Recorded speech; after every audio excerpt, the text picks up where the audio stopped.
Hello दोस्तों, नमस्ते, प्रणाम, श्री शिवा नमस्ते। भी हम बहुत ही दर्द भरा बेटी विवाह गीत हम दोनों बहन लेकर आए हैं। गीत अच्छा लगेगा तो लाइक से सब्सक्राइब करिएगा। बहुत ही दर्द भरा गीत है, आप लोग भी सुनिएगा तो आंखों से आंसू आ जाएगा।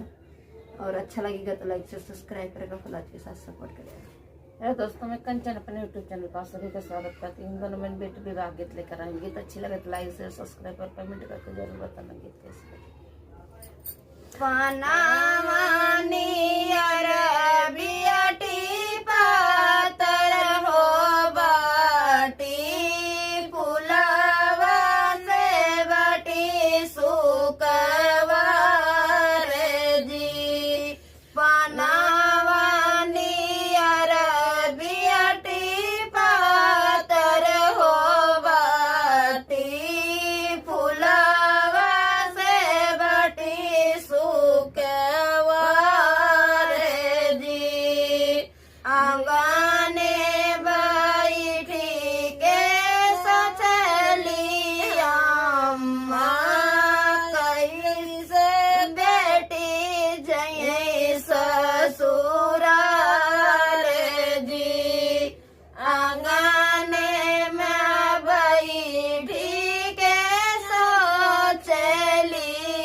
चली